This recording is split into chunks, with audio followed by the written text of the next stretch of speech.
This is my Pentax 6x7, fitted with one of the coolest lenses I've ever used. And in this video, I'm shooting with it for the first time. Thank you so much for joining me.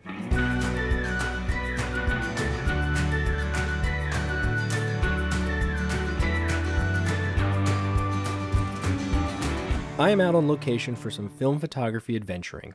If you watched my last video, you should have seen me wander around the Arrow Rock Dam area on the Lucky Peak Reservoir with my Chamonix f2 shooting black and white large format sheet film. One of my favorite parts of shooting with a view camera is just how much control you have over nearly every single aspect of the camera. One of my least favorites, I am limited to only 4 exposures, and for a photo outing, that's just not nearly enough. So along with my Chamonix, I also packed my trusty medium format Pentax 6x7. Early in the trip, I exposed this frame. It shows a couple sunbathing on the sandy beach secluded behind large boulders and a boat speeding away in the distance. It's captivating, and the scale of the landscape is inspiring. This is easily one of my favorite images of the trip, but it's also the only image shot with a standard lens on my Pentax. All other photos were taken with one of the most unique lenses I've ever used, a 3D printed Pinhole lens given to me by my older sister for Christmas. And yes, it's taken me this long to actually use it.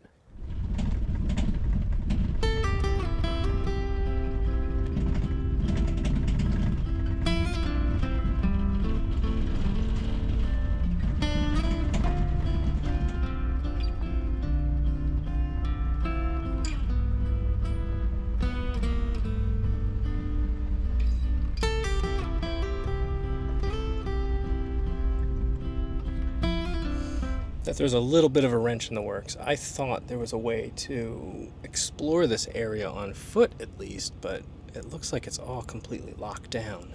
I don't know why. It used to be open. You used to be able to tour the whole thing, walk the stretch. I've seen people there before. It's fine. We'll take pictures anyway. All right, so the really cool piece of equipment I want to share is a pinhole lens for my Pentax 6x7. That means I'm going to be able to shoot medium format pinhole frames, and that's really cool. It's going to add some super cool vignette, and I have 3200 ISO film loaded in here, and I was really hoping to get some awesome shots across the bridge, but you know what? We're going to take what we can get, because even this looks really cool. I love the lamps. I doubt they'll actually show up. That big rock formation there. This road I have to be careful though, because I will get run over. Now if you don't know anything about pinhole camera work, basically you're replacing the lens with a little teeny tiny hole there. Barely see it. It's basically like an f250 on this one. So because of that, it really changes your exposure settings. But there's a couple little tricks and there's a couple calculations that I've looked up and I've copied down on a little cheat sheet, so it should meter just fine. Okay, so this is the first time I'm trying this. You'll have to let me know how it looks. I feel like it. It feels really weird, like I'm hunting for Bigfoot. As I was researching pinhole photography and how exposing photos would differ, over and over again I saw 2 things popping up: long exposures and blurry subjects. In other words, I needed to shoot for a mood, not for details. With a pinhole, you have to think of yourself as an impressionist photographer. So I loaded 3200 ISO black and white film, since it's far more sensitive to light and I hoped would keep my exposures just a bit faster. And with pinhole photography, grainy images don't really matter that much. I mean, it already has that mood to it. So if you decide you want to go ahead and shoot pinhole photography for yourself, I have a cheat sheet in the description below. You can download it from my website. It's a PDF. You can print it out. It's going to help you factor several common pinhole sizes and get you going as far as proper exposure. There's a lot of detailed math involved that I don't think is worth discussing right now. If you're truly interested, I've typed up a little blog post where you're downloading that cheat sheet, but really just use the cheat sheet, take some shots, experiment, because it's so much fun when you don't have to think too hard about it. Okay, I'm going to make this metering as easy as possible. This is my cheat sheet. I'm going to just meter the sky, because I'm getting it f22, a 1/25th. Means I have to go 1 second on every shot. Okay, so I will 100% need a tripod. Okay, we're good. We're set to 1 second. We're gonna take a shot right here. All right, so we are all set with this first composition. We're shooting blind. Mirror lock up.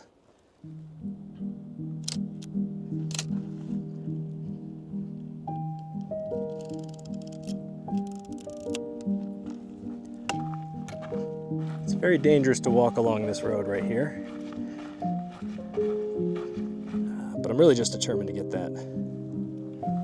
Okay, here comes a car, so we'll make this quick. Mirror lock up.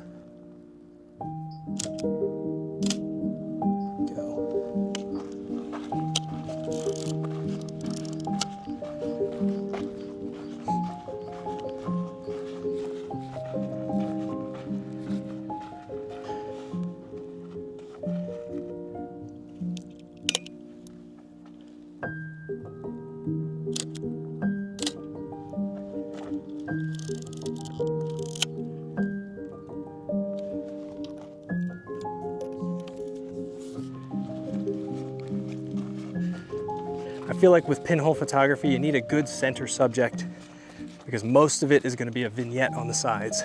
So if you're trying to put something along an edge, it might not turn out.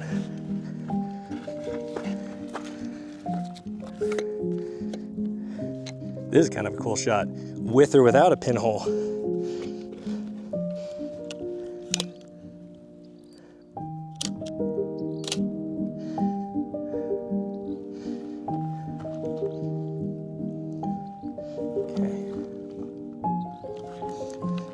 Very cool. And the other thing I really like is this pattern in the sand right here.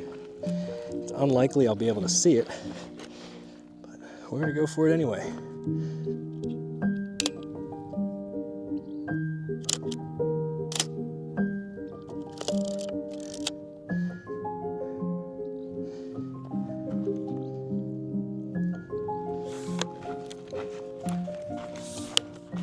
Not only am I experimenting with a 3D printed pinhole lens, but I will also be developing this film myself, as well as scanning it. So, yeah, it's a lot of possible issues we could run into during this experiment fun.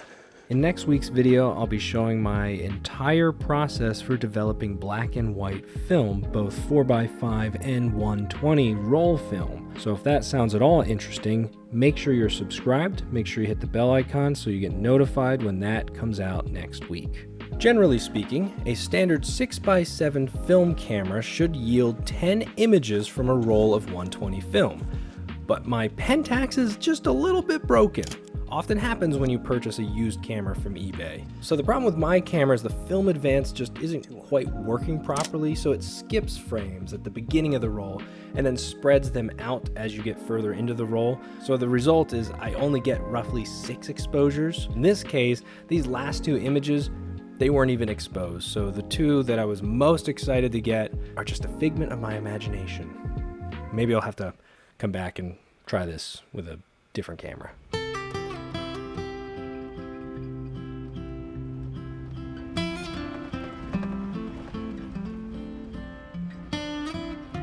When I was first getting into photography, I thought I wanted to be a landscape photographer because I like going out into the woods, I like going camping, I like looking at mountains, and I really enjoyed watching landscape photography YouTube channels. But as time has passed, I'm really enjoying some of the wildlife photography. There's something about the challenge of spotting wildlife and then attempting to capture it as a photo. That just seems so fulfilling or interesting.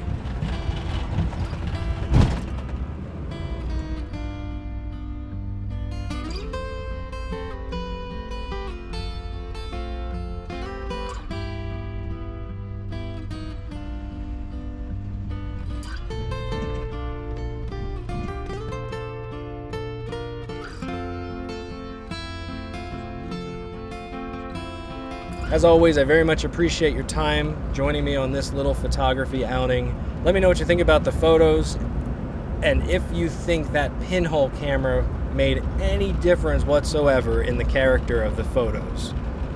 I'll see you again next week. Take care. Bye for now.